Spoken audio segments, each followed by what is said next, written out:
In this lesson, we are going to talk about checking for solutions in linear inequalities. So we are going to be talking about whether or not an ordered pair or a point is a solution to the system, and also how to kind of go backwards from the graph to what the symbols in the inequality are. So here is some of that common vocabulary that we're going to use, and just some tips and some key points that you're going to want to remember. Specifically, what your symbols are, the types of lines and when you use them,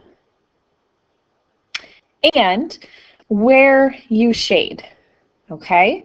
And then there's also some tips here for the steps in how to check if it is a solution. And one of the big pieces that are going to come into play once again, just like in our previous lesson of how to graph systems, is that we're looking for the shaded section, as well as whether a line is solid, which means it is a solution, or whether that line is dashed, which means it's not a solution. So let's look at number one. Number one, we are simply looking to check if these points are solutions. So let's look at our graph and figure out where is our solution region.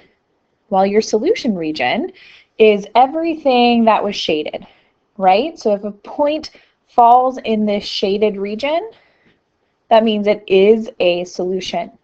Now remember that it also is a solution if it's along the line, right? This is a solid line. So that means a solid line, everything on there would be a solution.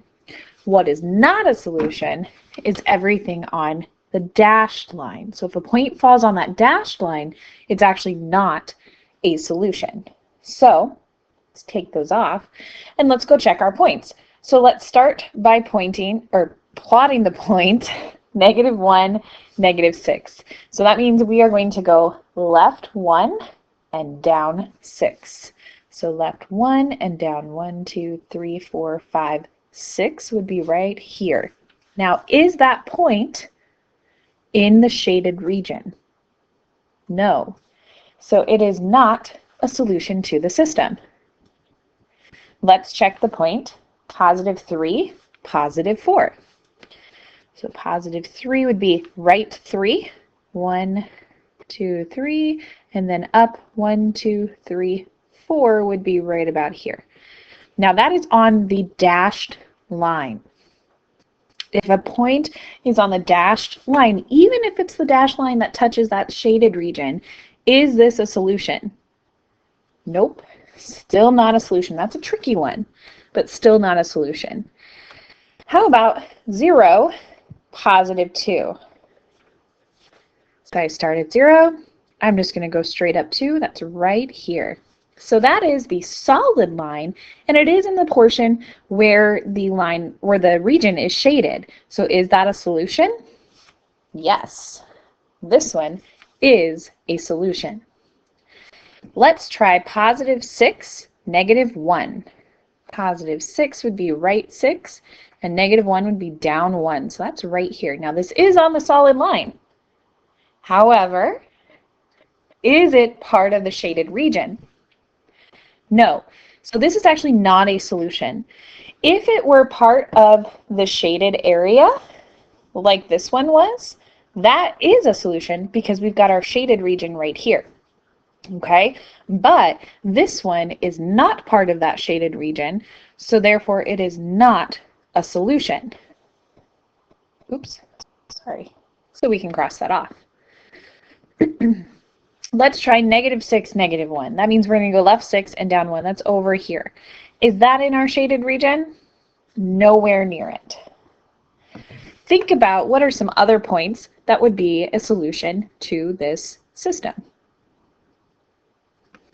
All right, let's look at example 2. So this one, they've graphed it for you, and we just have to figure out, they even have the equations mostly for you. All we have to do is insert the correct inequality symbols. So let's start with looking at our top equation here. And what I like to do is I like to look for whether or not this line is going to have a positive or a negative slope and what the y-intercept is. So let's start. Usually you have one line that has a positive slope, one line that has a negative slope. And so think about a line that has a negative slope. As we move from left to right, is that line going to be increasing or decreasing if the slope is negative? If the slope is negative, it's going to be decreasing from left to right. So am I going to be looking at the solid line here or the dotted line? If we want a decreasing slope, we want the one that's going down. So we want this solid line. Okay, so also double check that the y-intercept is 2, which in this case it is. So we are good to go. Let's talk about the shading. The shading is always the first thing that I look at. So think about, is the shading for this going to be above or below the solid line? Well, the shading is all down here, right? So it's below.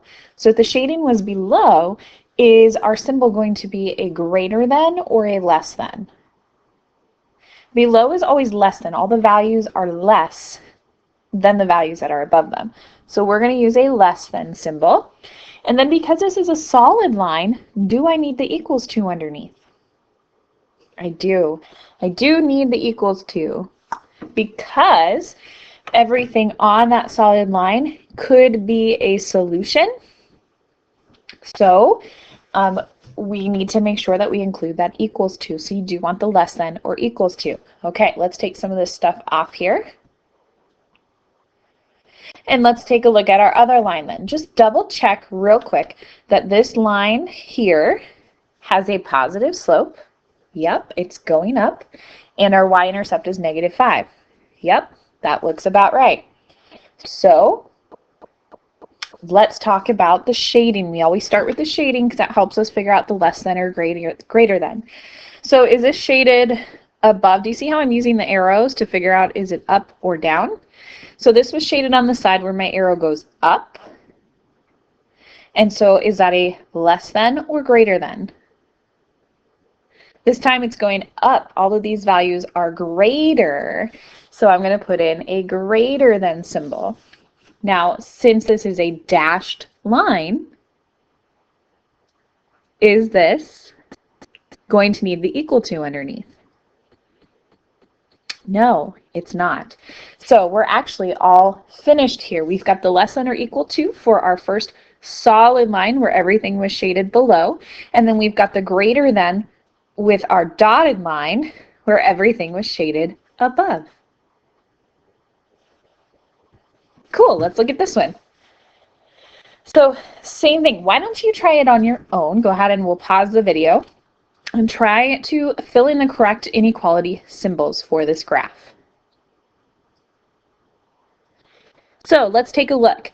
I'm going to start with, again, my line with the negative slope, and it's a y-intercept of 2. So that looks like this line here, okay? And so the first thing we want to figure out is it shaded above or below? So over here, I'm going to draw an arrow up, and I'm going to draw an arrow down, and it is shaded on the side where the arrow goes down. So is that a less than or greater than? It is a less than, so I'm going to draw the less than symbol. Then I need to figure out whether or not it is a solid or dashed line. It is a dashed line. And so if it's a dashed line, do I need the equals to underneath my symbol? I don't, because it's a dashed line. So that means that any point on that line is not going to be a solution to the system because it is not equal in that equation, inequality. So let's go ahead and look at the second equation. All right, so looking at this line, grab my highlighter here. I've got my positive slope, and I've got a y-intercept of -5, so that all looks good. Then we want to start with our shading, of course. I'll go back to my pen. I'm going to draw an arrow going straight up, and I'm going to draw an arrow going straight down. Is the shading on the side of the up arrow or the down arrow? It is the down arrow. So is that greater than or less than? It is less than, so we're talking about all the values that are less. Okay, so we're going to put in a less than symbol. Now, is this a solid or dashed line? This time we're talking about a solid line, right? So if it's a solid line, do I want my symbol, the equal to symbol? Yeah, I need that equals to symbol underneath. So I've got a less than and a less than or equal to for my two symbols. Awesome. It looks like we're done with this lesson.